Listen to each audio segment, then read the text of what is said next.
എന്താടി ഏയ് ഇരിക്കെ ബഹുമാനൊക്കെ ഓഫീസിൽ മതി. ആര് ബഹുമാനിക്കുന്നു നിന്നെ? ഓ, ഒരു മന്ത്രി. ഞങ്ങൾ കുറെ മന്ത്രിമാരെ ചെറുപ്പം മുതൽ കണ്ടിട്ടുള്ളതാ.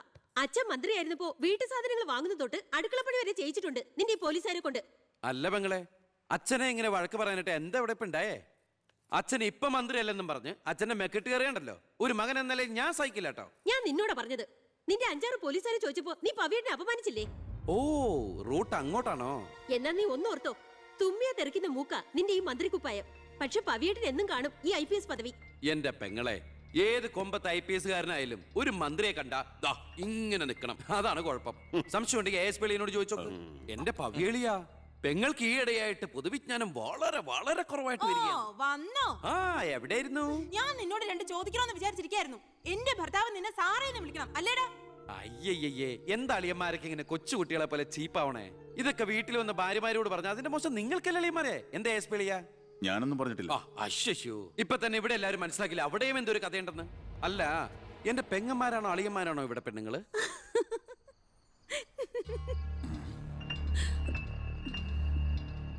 അച്ഛാ, അച്ഛനെങ്കിലും ഒന്ന് പറഞ്ഞു കൊടുത്തൂടെ കുട്ടികൾക്ക് ഓഫീസ് വേറെ വീട് വേറെ എന്ന്? എന്നെ മന്ത്രി കസേരന്ന് എഴുതിപ്പിച്ചു വിട്ട എന്നോട് മിണ്ടാൻ വരണ്ട. ഞാനല്ലോ എഴുന്നേപ്പിച്ചു വിട്ടത്, ജനങ്ങളല്ലേ. അച്ഛൻ ഇനിയെങ്കിലും മനസ്സിലാക്കണം, പൊതുജനം കഴുതയല്ലെന്ന്. അതെങ്ങനെയുണ്ട് അളിയന്മാരെ? എല്ലാരും പോവാണോ? നീ ഉച്ചയ്ക്ക് ഊണ് കഴിക്കാൻ വരുമെന്ന് കരുതി നിനക്ക് ഇഷ്ടപ്പെട്ട പാൽപ്പായസം വരെ ഞാൻ ഉണ്ടാക്കി. അമ്മയ്ക്ക് അറിഞ്ഞൂടെ അമ്മേ മന്ത്രിമാരുടെ തിരക്കൊക്കെ? നീ ഇരിക്കെ. അതെ, ഇവിടെ ഇരുന്നാൽ എനിക്ക് ഇങ്ങോട്ട് ഇറങ്ങൂല്ല അമ്മേ. ഇനി ഞാൻ ഇന്ത്യൻ പ്രധാനമന്ത്രി ആയാലും എനിക്ക് അടുക്കളയിൽ ഇരുന്നാലും ഇറങ്ങും. അതിന്റെ സ്വാദം വേറെ തന്നെയാ. അമ്മ ഇങ്ങോട്ട് വന്നേ. ഇവന്റെ ഒരു കാര്യം. അതെ, ഇവിടെ എല്ലാവരും ചേർന്ന് ഏട്ടനെ പുഴുങ്ങി തിന്നാൻ നോക്കി നിൽക്കായിരുന്നു. എല്ലാം വാല് മടക്കിയത് കണ്ടില്ലേ? കലക്കേട്ട. കലക്കണുണ്ട്. ഈ കഞ്ഞില് പയറും ചമ്മന്തിയൊക്കെ കൂടിയിട്ട് കൈയിട്ട് ഇങ്ങനെ കലക്കി എന്തോ സാധനം അറിയോ? കുറച്ച് വേണം. മീനു, വേറെ കഞ്ഞി വിളിക്കുന്നു. തമാശ അമ്മ. എത്ര നേരം അവിടെ നിന്നെ വിളിച്ചു പോകുന്നു? എന്താടി ചെവിയേട്ടൂടാ നിനക്ക്? നിന്റെ ആങ്ങളെ കൂട്ടാനോ അയാളുടെ പുളിച്ച കോമാളിത്തരം കേട്ട് പൊട്ടിച്ചിരിക്കാനല്ലോ നിനക്ക് നേരം? നിന്റെ 2 ചേച്ചിമാരെ കണ്ട് പഠിക്കടി. അവര് ഭർത്താക്കന്മാരെ ശരണം പറഞ്ഞ് ജീവിക്കുന്ന കണ്ടില്ലേ? അതെങ്ങനെയാ? കണ്ണി കണ്ടവരോടൊപ്പം കറങ്ങി നടന്നൊരു വിഴുപ്പിനല്ലേ എന്റെ അല്ലെ കെട്ടിവെച്ചത്? കൊന്നുകളയും ഞാൻ. അറിയില്ല നിനക്കെന്നെ. എന്റെ മനസ്സാരെങ്കിലും വേദനിപ്പിച്ച അത് ഞാൻ നിന്നോട് തീർക്കും. അളിയാ, ഒരു മിനിറ്റ് ഒന്നും വന്നേ. ഞാനെന്തോ പറയണോന്ന് വിചാരിച്ചല്ലോ. കഞ്ഞി കുടിച്ചോണ്ടിരിക്കും. എനിക്കെന്തേലും ദേഷ്യം തോന്നിയ, വിഷമം തോന്നിയ ഞാനത് നേരിട്ട് തീർക്കും. മേലാൽ ഇത് ആവർത്തിക്കരുത്. എന്താടാ അവിടെ ഒരു ശബ്ദം കേട്ടത്? വിഷു ഒക്കെ ആവാറായില്ല അമ്മ. ഞങ്ങൾ വെറുതെ പടക്കം പൊട്ടിച്ച് കളിച്ചാ. ഗുഡ് നൈറ്റ് അളിയാ. അമ്മ ചെന്ന് കഞ്ഞി കുടിക്കേ.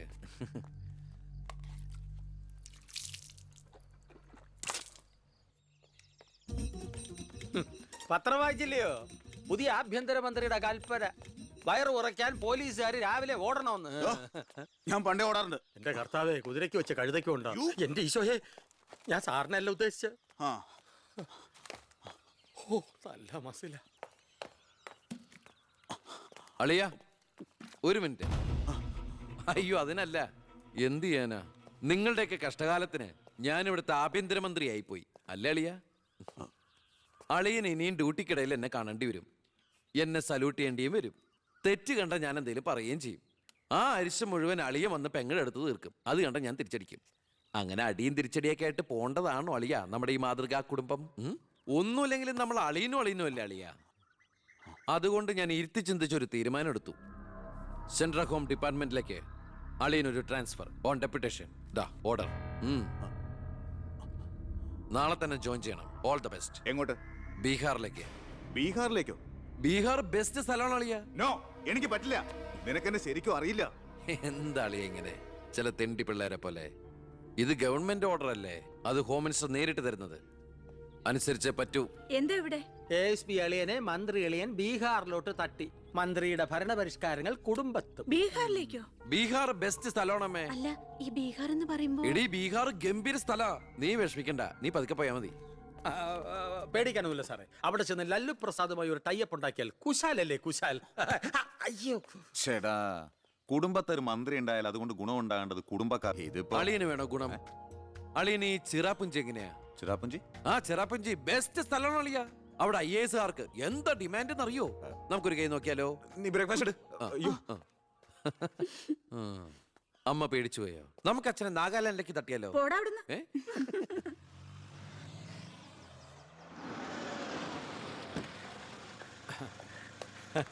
നമസ്കാരം. നമസ്കാരം. Good morning. Good morning. മനസ്സിലായില്ലേ? മേഴ്സി, മേഴ്സി വർഗീസ്, ഇവിടുത്തെ ഫേമസ് പബ്ലിക് പ്രോസ്റ്റിറ്റ്യൂട്ടാ. പഴയ ജോലിയൊക്കെ നിർത്തി ഇപ്പൊ അച്ഛന്റെ കേസ് മാത്രമേ എടുക്കൂ. കൂടെ കയറിയങ്ങ് പോ. വൃത്തിയിട്ടവനെ, താനാ പറഞ്ഞതിന്റെ അർത്ഥം എനിക്കറിയോ? വേശ്യെന്നാ. ഓ, മാഡം, മാഡം, മാഡം, അറിയാതെ നാ ഒന്ന് പിഴച്ചു പോയതാണ്. മാഡം എന്റെ സ്വന്തം അമ്മയെ പോലെയാണ്, അല്ല, സ്വന്തം ഭാര്യയെ പോലെയാണ്. ഐ! അയ്യോ, പെങ്ങളെ പോലെയാണെന്നാണ് ഞാൻ ഉദ്ദേശിച്ചത്. എന്താ ഇവിടെ ബഹളം? കയ്യും കബളും കൂടെ കൂട്ടിമുട്ടിയതാ. ഓ, ഈ കള്ളനായിരുന്നോ? ഞാൻ കള്ളനല്ല, കള്ളന് കഞ്ഞി വെച്ചു. സെക്യൂരിറ്റി, തൂക്കിയെടുത്ത് പുറത്താക്കണോ ഇവനെ? ഞാൻ ഉദ്ദേശിച്ചത് ഇയാൾ ഒന്നും ഉദ്ദേശിക്കണ്ട. മേലിൽ മുറ്റത്ത് കാലി കുത്തിപ്പോരുത്. ഞാൻ ഈ കാല് Stupid. എന്റെ ഉദ്ദേശങ്ങളൊന്നും പഴയതുപോലെ ഫലിക്കുന്നില്ലല്ലോ. ടൈ. തെളിവുകളും സാക്ഷിമൊഴികളും അനുകൂലമാണെങ്കിൽ പിന്നെ ഒന്നും പേടിക്കാനില്ല. സെൽഫോൺ ഒരു പ്രധാനപ്പെട്ട തെളിവല്ല. അതിലേക്ക് ആർക്ക് വേണമെങ്കിലും വിളിക്കാം, തിരിച്ചും വിളിക്കാം.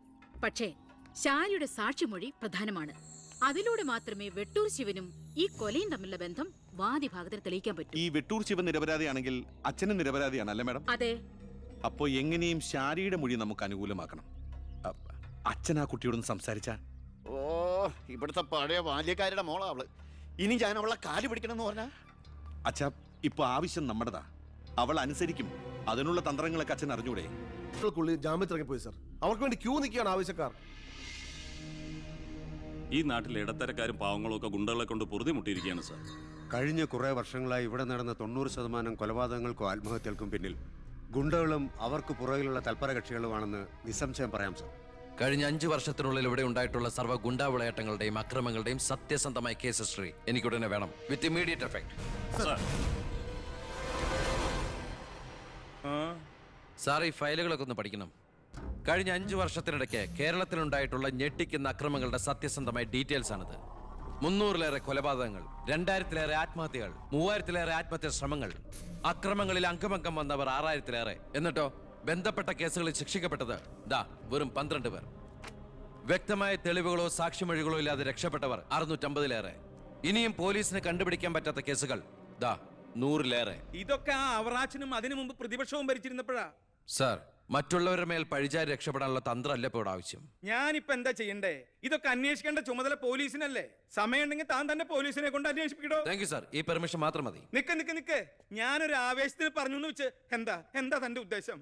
സാർ, ഞാൻ പറഞ്ഞില്ലേ ഈ അക്രമങ്ങളുടെ എല്ലാം പിന്നിൽ ഗുണ്ടകളാണെന്ന്. അതൊക്കെ ആർക്കും അറിയാൻ പാടില്ലാത്തത്. എങ്കിൽ പിന്നെ ഈ ഗുണ്ടാവിളാട്ടം നമുക്ക് അങ്ങ് അവസാനിപ്പിച്ചൂടെ സാർ?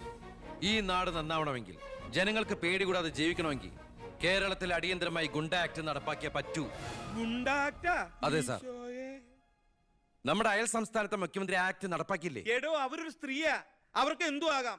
അവരെ തൊട്ടാൽ പീഡനം, സ്ത്രീ പീഡനം. എന്നെ തട്ടിയാ എന്റെ കുടുംബത്തിന് പോയി. സാർ, സാറിന് ഒരു പോറൽ പോലും സംഭവിക്കില്ല. ഇതിപ്പോ പോറലല്ലോ, ഓട്ടയല്ലേ വീഴാൻ പോണത്. ഓട്ട ഈ വെടിയുണ്ടിയും കത്തിയൊക്കെ കയറുമ്പോണ്ടാവണം ഓട്ട. സാർ, ഞാൻ പറയുന്ന താൻ എന്ത് പറഞ്ഞാലും ഞാൻ സമ്മതിക്കില്ല.